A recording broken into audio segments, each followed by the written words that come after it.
So what I wanted to do was pick up some of the themes that Ian covered, but more from a policy perspective. And I'll give you the punchline now. I mean, the key message is that we're very keen to find ways in which commercial solutions can be developed that will solve the policy problem that is created by the Internet of Things, particularly in relation to the issue of privacy, which we've already touched on. That is the best approach if we can get there. There is a risk that if industry doesn't come up with a set of commercial solutions to these issues of privacy and security, there will be government and regulatory responses and they won't work as well. So that's the punchline.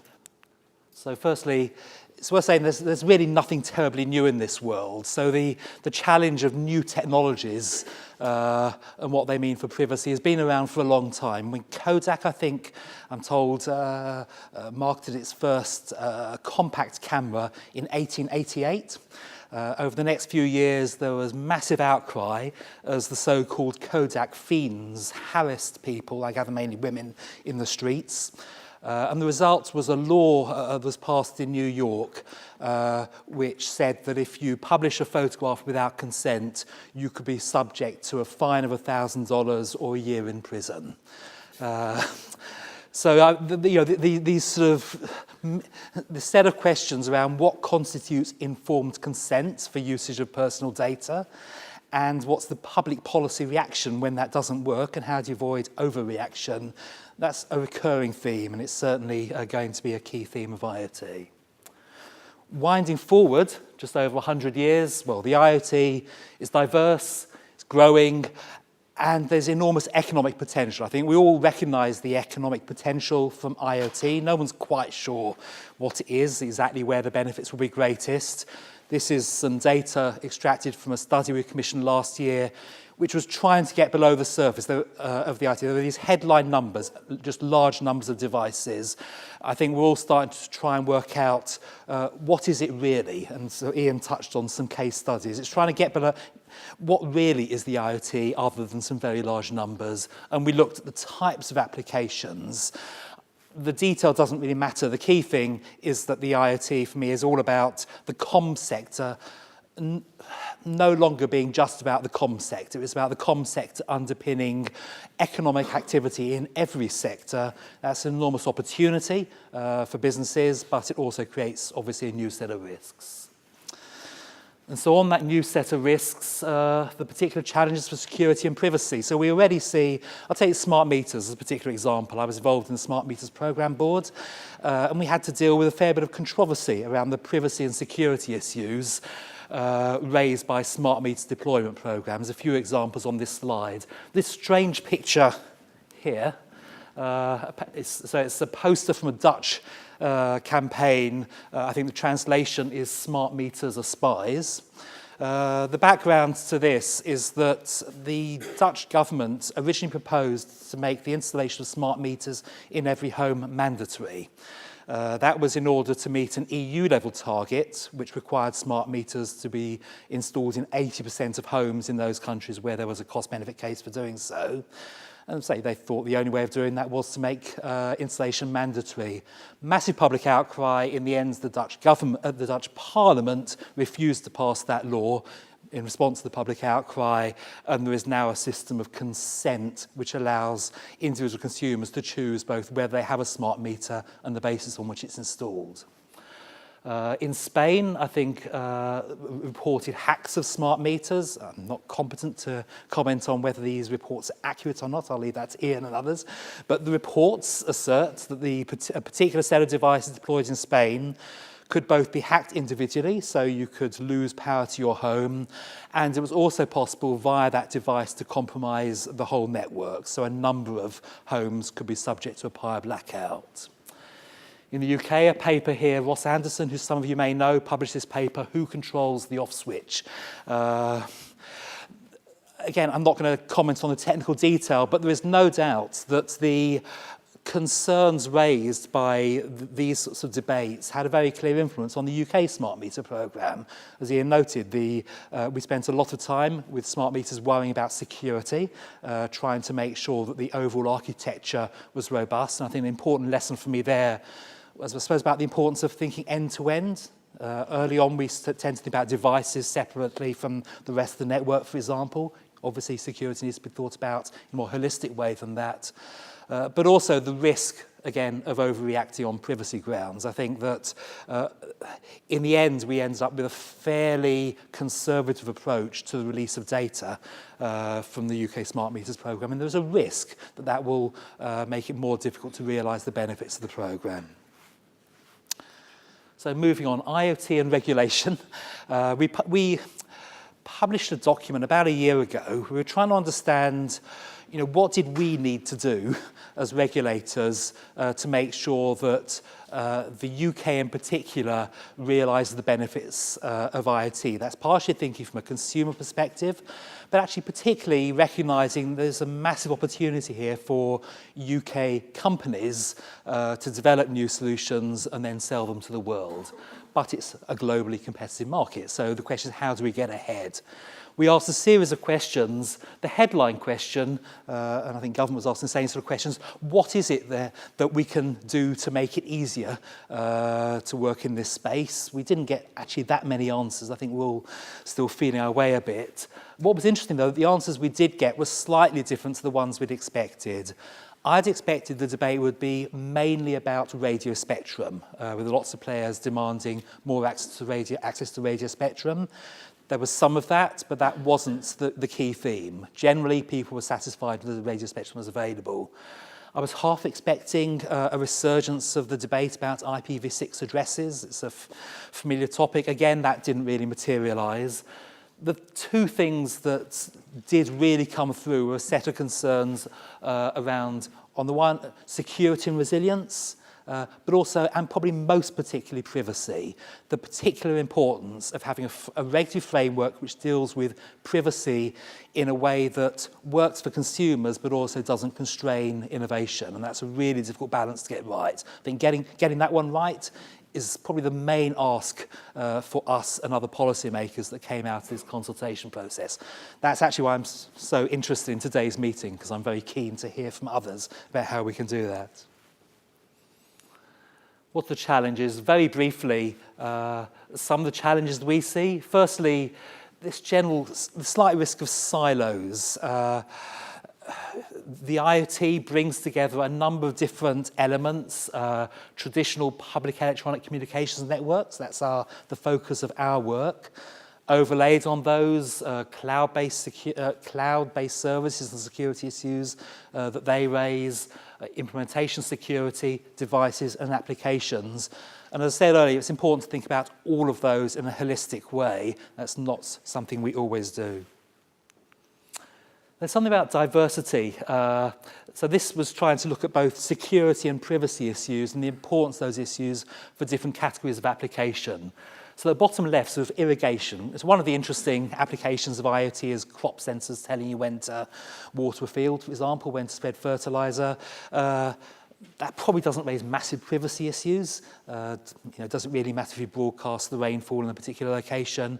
And it probably doesn't raise massive security issues. If you compromise those devices, the worst thing that's going to happen is you'll overwater a field. Top right, health and well-being, again, Ian commented, the issue, medical devices that can be compromised and medical devices where the data is not secure. That clearly raises very big privacy issues and very big security issues. That smart grids, intelligent transport. Actually, the application that I'm particularly worried about at the moment is the application of unmanned aerial vehicles. So there's a proposal going to this year's World Radio Congress to allocate radio spectrum for remotely controlled jumbo jets to carry freight around the world. The security issues raised by that application are, I guess, striking. So, are our security powers program? This is an attempt to summarise, and I won't go into detail, the regulatory framework which we deal with in relation to security. So, the European Telecoms Framework places a set of obligations on communications providers to take what are called appropriate steps to protect end users. Operators have to report outages to us. and if we take a view that they haven't taken appropriate steps to maintain network security, then we have various enforcement powers. Rather interesting question. This legislation talks about end users. So is an IoT device an end user? We think probably it is in legal terms, but it's certainly not what lawmakers had in mind when they were drafting this legislation. So there is, most certainly a set of questions as to whether this framework does it need to be thought about again in the context of the IoT to make sure it deals appropriately with the issues that we're likely to face? And taking data privacy, the issues are quite complex. There's a set of technical questions. How does a device even tell a user what's going on? So, if you're using a PC and you're accessing a website, then the PC will tell you about a cookie. Slightly painful, not a great solution, but at least there's a mechanism for telling you that the cookie is tracking what you're doing. I don't see how a device such as a dumb sensor can communicate to an individual. So how's that information passed? Several set of questions about policy. What does informed consent mean? Again, even now we have this classic problem of users essentially ignoring T's and C's. There was this experiment, I'm sure you're all familiar with this experiment last year where someone offered Wi-Fi access with a Herod clause attached. So you can get free Wi-Fi access at this location if you give up your oldest child. And of course, everyone took the free Wi-Fi access. Tells you quite a lot about the extent to which terms and conditions are actually read by anybody. So even in the current world, T's and C's aren't really comprehensible. And it's very binary. So really what you want to do is have a dialogue with consumers about not just can you or can't you use the data, but can you use it in certain ways, subject to, if you suitably anonymize data and aggregate it, are you able to use it in those ways? So it's not a black and white decision. That type of dialogue, well, not much chance, but that type of dialogue is important if we're going to be able to realize the value that's inherent in IoT. And then again, this point about users and behavior, ignoring T's and C's, understanding the proposition. I mean, the interesting thing for me there is that people are actually quite schizophrenic about privacy. We're all very happy to share our data. We use Oyster cards, we use store cards, we use webmail. All those applications essentially use private data and release it, and we use those services almost without a thought. But when something like a smart meter comes along, then suddenly that triggers an enormous reaction. So I think understanding what it is about some of these applications which generates trust and others which doesn't, I think is something that's really important. And it's probably not completely rational. It's probably not subject to it's not something which you can solve purely with technical analysis. So the key thing for me is that I think the UK can play a leading role here by using our existing capability. And I've given on this slide, a set of people, I think many of you in this room, can we use the expertise we've got, build on the momentum generated by recent announcements, the government report that Stan referred to earlier. And in particular, I suppose the obvious way forward for me is something around, can we generate a set of technical standards associated with a trusted brand which allows IoT systems to be sold to consumers and used by consumers in a way that they're comfortable but still allows businesses to generate value. And for me, there are three aspects of a good outcome here. Firstly, those technical standards do need to be developed by you rather than regulators or government. They need to be capable of delivering different levels of assurance. It's not a one-size-fits-all, so there's something about varying levels of security and privacy for different applications. But then despite that complexity, ordinary consumers need to be able to understand what's on offer. I've given a few examples here, not all from security, but I suppose areas I'm familiar with, brands associated with technical standards. So in TV, we're all used to buying TVs with a Freeview logo on, a Freeview HD logo on, or a Freeview Plus logo on. There's a set of detailed technical standards behind those logos which guarantees the quality of reception, determines what codecs can be used, and so on. Consumers don't need to know that and don't want to know that. They do want to know that when they buy a TV with this logo on, it will work in the way they're expecting. So that has been something of a success. Digital radio is one I highlight because it's been a bit of a journey for us. Many of you might have had experience with DAB radios just not working very well. There's been a bit of a history of poor coverage with DAB radios. Turns out that a large part of the reason for that is that many DAB radios designed by software engineers rather than RF engineers. Apologies to the software engineers in the audience, but they generally, we did a study 2 or 3 years ago which established they don't generally deliver the RF sensitivity that the BBC and others expected when they planned the radio networks, so they just don't work. We established this digital tick, which is really a guarantee to people buying a digital radio that if you buy this radio, the received sensitivity is such that the coverage maps that are published by people like the BBC will actually reflect your real experience. And again, a typical consumer hasn't a clue about how you calculate a link budget, how you calculate what device will receive, get what level of reception. This type of digital tick provides them that guarantee. And then finally, this BSI, a standard for secure digital transactions, again, established so that people wanting to transact online can have the confidence to do so without needing to understand the detail behind it. So I think the challenge to people in this audience is whether we can develop something along these lines for IoT, a digital tick for IoT devices which allow consumers to buy them and you all to sell them. And that's it for me.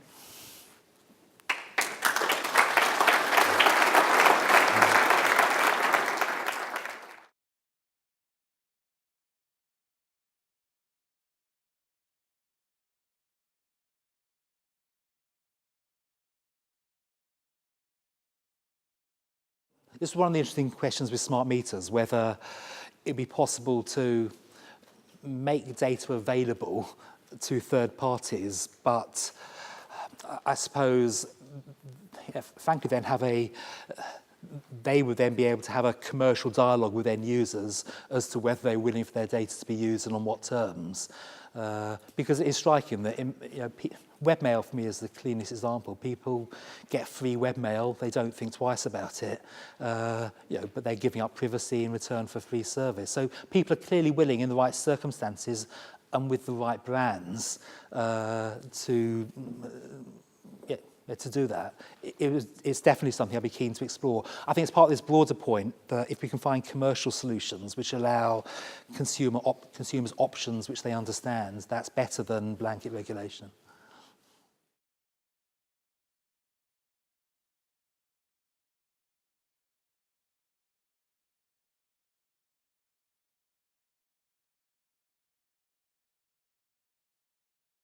There's a big question in the arena of mobile payments. There's an interesting parallel between the certainty you get in the case of credit card fraud, as opposed, do you get the same level of certainty if your mobile phone, when it's used as a payment device, is compromised? And I don't think we're quite there yet. I don't think we quite have that level of certainty for consumers when in comms that we have in the financial services sector.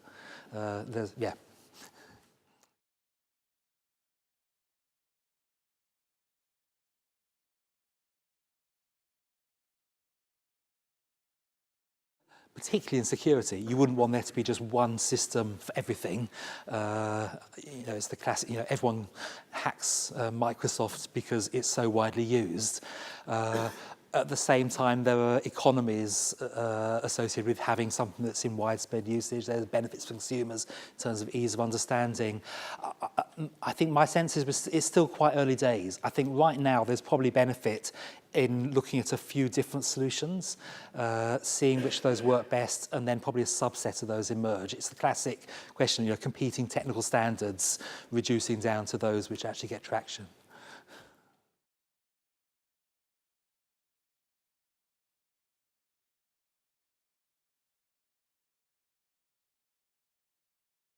I don't think we can put all the responsibility on the consumer. They need to be able to make informed choices, particularly on privacy questions. I think enterprises need to be able to make choices around wider security questions. Ultimately, the ultimate form of responsibility is government and regulators, but we're not well suited to come up with the solutions. Yeah.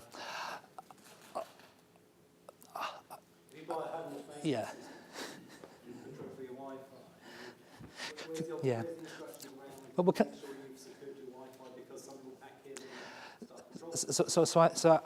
let me give the practical example for me of traditional network security, where the particular concern we've had for a few years has been the extent to which one telecoms network interconnecting with another could compromise those other networks. We did a lot of work on that issue together with GCHQ and others. Our starting point was ISO 27001, but that's quite generic. So we developed with industry a set of minimum security requirements established by the UK standards body for telecoms, NIC. So ND 1643, it's, if you like, it's based on 27001, but with some much more specific controls and some much more specific, I suppose, compliance testing tailored to the particular requirements of UK networks. And I think that's probably the sort of thing we need here. We should start with the sort of general principles that are established in those generic security standards, but I'm pretty sure we need to develop some more specific requirements that apply in relation to IoT. I'm just going to quickly answer that, only because I think it's quite an important question. I think as the provider of a device or a service, government doesn't have the breadth and reach to look at every single piece of technology. And the one thing we routinely tell high-tech industry is they have a responsibility.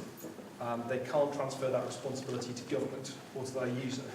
They are involved in our high-tech industry, and they have a responsibility to try and get it right, and a responsibility to think about it. And the lack of legislation or direction is not an escape. Broadly how I describe it. Yeah. Okay. Tough question.